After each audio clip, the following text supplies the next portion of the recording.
सामने है माँ द्वारी भगवती के खन्वे। इनसे हम स्पष्ट शब्दों में जानना चाहेंगे कि आखिर में बनी हुई क्या चीज़। हमें स्पष्ट करा दें यहाँ से होता क्या है, क्या इसकी प्रक्रिया होती है। आप हमें थोड़ा स्पष्ट करा दीजिए, क्योंकि आपसे ज़्यादा स्पष्ट हमें कोई नहीं करा सकता है। तो कष्ट करके आप बनी ऐसा है कि सभी देवता के मुख हैं। कोई गणेश है, कोई वैद्यनानी है, कोई कुछ है, कोई कुछ है। इस तरह से हमारे जो 18 पत्थर है ना, 18 मुख है, यही बनी है। और जो पालमू के मुँह पर भी लिखे जाते हैं, इन्हीं के मुँह के आकार से ये बनी लिखी जाती है, पालमू के मुँह पर भी।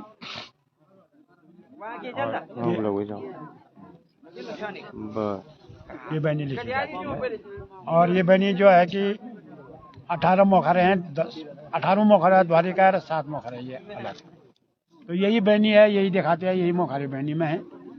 और परंपरा से यही मोखारे दिखाए जाते हैं। यहाँ पर जैसे 3 मोखारे हमने अभी बनी दिखा दी है, कहाँ को त्रिशूल को दिखा दिया, क्योंकि आप यहाँ से हम बनी नहीं दिखा पाएंगे इधर को। अब जाएंगे हम दो मतलब प्रयाग नहाने के लिए जाएंगे तो आगे जाएंगे, उतर चले जाएंगे। अब यहाँ नहीं वो करेंगे। तो यहाँ से हमने छाया पूज दी है देवी की और बैनी दिखा दी है। अब आगे है जो कि पांडव इसलिए नहीं आते हैं यहाँ की, उनको बैनी लिखनी पड़ती है। कोई यहाँ आएगा जो बैनी नहीं लिखे, यही है इसका कारण। और ये हमारे परंपरा जब से सृष्टि में ये द्वारी माता का जो रहा और तब से। और एक चीज़ और पूछना चाहूँगा आपसे, जो ये माँ द्वारी हमारी 10 बहनें हैं, थोड़ा संक्षिप्त रूप में बता दीजिए कि हाँ वहाँ एक बहन वहाँ थी, एक बहन वहाँ थी। थोड़ा क्लियर शब्दों में कि हमारी ये 10 बहनें कैसे ये कहाँ से आई ये स्मृति लोक में। ठीक है, ये ऐसा है 10 बहनें द्वारिका। तो ऐसा सबसे प्रथम बात यह है कि मतलब से जब देवकी का 8वां गर्भ हुआ था, तो 8वां गर्भ श्री कृष्ण का जन्म होना था। तो उसने उसको आकाशवाणी हुई कि 8वां गर्भ द्वारा कंस का वध होगा। तो श्री कृष्ण ने जब जन्म लिया, श्री कृष्ण जो है कि भाई वसुदेव गोकुल ले गए, वहाँ से रोहिणी की कन्या को उठा के लाया। वो कन्या कंस ने मारनी चाहे तो हाथ से उड़ गई, हाथ से उड़ गई। उसने कहा कि कंस तेरे को मारने वाला तो गोकुल में पैदा हो चुका है, तो अब उसके हाथ से नहीं बचेगा। और वैसी के 10 अवतार हुए, एक अवतार उसका जो अपना अवतार है उड़ गई, वो ध्यान तो हो गया, वो अवतार नहीं रहा। छाया रूप में 9 अवतार और हुई।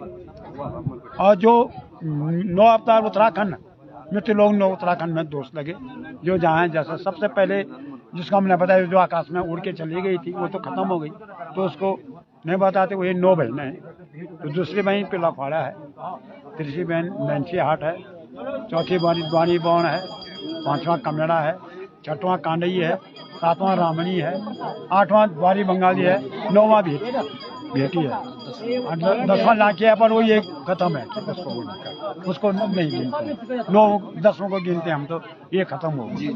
और 9 जीवित है। 9 जीवित में से 3 का देवरा आता है, और बाकी जो है अभी गुप्त भाष है। कोई कहते हैं कि यहाँ ऐसा है, कोई कहते हैं वहाँ वैसा है, अभी देखा कुछ नहीं। और कोई कहता है यहाँ की द्वारी वहाँ है, वहाँ की द्वारी वहाँ है, पर गुप्त भाषा है। सिर्फ 7 बहनें जो हैं कि जिनका देवरा आता है, कांडई, बेटी और लाठी, 3 बहनों का देवरा आता है। और बाकी 6 का भी गुप्त भाषा है, इनका कोई पता नहीं है या नहीं है।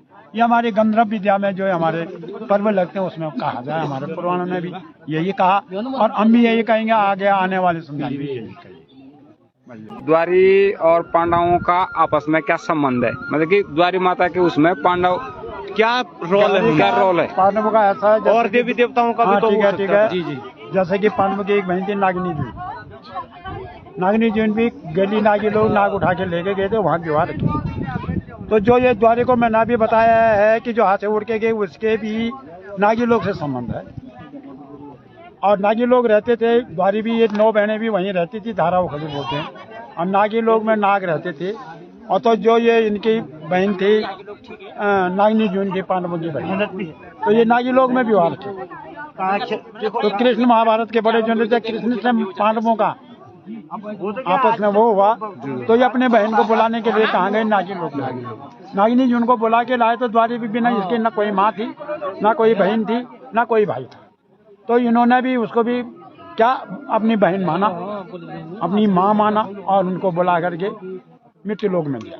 और इसी से उस दिन से पांडवों का इनसे क्या है संबंध है। सबसे पहले तुम्हारा नाम तब हमारा नाम। सही बात है। मतलब माँ भगवती पांडवों की हम बहन भी, धर्म बहन भी बोल सकते हैं। अपनी बहन की यात्रा में सब धर्म में आती है। हम जब इसके पर्व निकालते हैं तो धर्म मैती ही बोलते हैं, धर्म बहन ही बोलते हैं।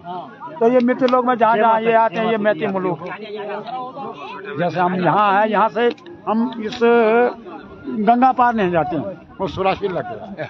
ये मैती मुलुक, इस मैती मुलुक में हम सभी जगह घूमते हैं। लास्ट हम देवाल से घूम के आते हैं, देवाल नदी पार नहीं जाते। हाँ, यहाँ पर से माँ को भी मनाया जाता है कि उधर नहीं जाते हैं, वहाँ असली मनोकामना यही अभी लगेगा वो पर, मतलब वो ससुराल का मुल्क है, माता का, हमें उससे कुछ लेना देना नहीं है, उससे कुछ लेना देना नहीं है, उससे कुछ लेना देना नहीं है। जितना ये इधर से जाएगी इसका मतलब इसीलिए इस माँ द्वारी को कृष्ण रूप में माना जाता है। जबकि द्वारी और पांडवों का मिलाप हुआ था, उसी दिन से इसको कृष्ण मिलाप माना जाता है। कृष्ण को जो हमारे ये बर्म है, उसी के जब कृष्ण भगवान पैदा होते हैं और कंस कृष्ण को मारने की कोशिश करता है, तो माँ यशोदा क्या करती है, उसको हवा में जो हमारा सुप्पा नाम होता है उसको ले जाती है। इसी द्वारी को अब कृष्ण रूप से भी माना जाता है। उसी जमाने से इसको ब्रह्म रूप में लिया जाता है। देवी को हवा में रखा जाता है। देवी सिर्फ जब बाहर जलती है तो उस समय हवा में रहती है। जिस प्रकार से कृष्ण भगवान को जीवित करने के लिए, कंस से बचाने के लिए कृष्ण को एक छुपे के रूप में आसमान में ले जाते हैं। आप लोगों ने भी पढ़ा होगा उसका। और उसी दिन से इस माँ को कृष्ण रूप भी माना जाता है। और पांडवों का और माँ द्वारी का संबंध भी उसी से है, जिस प्रकार से हमारे द्वारी हमारे खंडू साहब ने बताया। बहनी का ये मतलब है कि एक पहले के जमाने में, क्योंकि ये चारों दिशाओं वाला टॉप प्लेस है, यहाँ से सभी हमारे नजर आते हैं, कुमाऊं, गढ़वाल और जो भी हमारे तीर्थ वाले होते हैं, जैसे हिमाचल हो गया, और ये जो भी प्लेस होते हैं, ये यहीं से साफ दिखते हैं। यहीं से हम इसको तकरीबन जहाँ तक मेरे को जानकारी मिली है, पहला देवता यहाँ पर 1885 में आया है, जो कि मेरे को जानकारी मिली है यहाँ से। और यहाँ जो भी नंदा घुंगटी यहाँ से दिखाई देती है, जो बदानगढ़ी यहाँ से दिखाई देती है, और जो हमारे हेमकुंड साहब और धाराधुरा जो कि सामने जो मकान धाराधुरा है, यहाँ पर हम खुद जा रखे हैं इस स्थान पर, जो कि स्थान हमको यहाँ पर जाता है। ये सुया के नाम से भी जाना जाते हैं, ग्राम सभा। ये धारा जो है सुया के नाम से भी जाना जाता है। बहुत बहुत धन्यवाद आपका।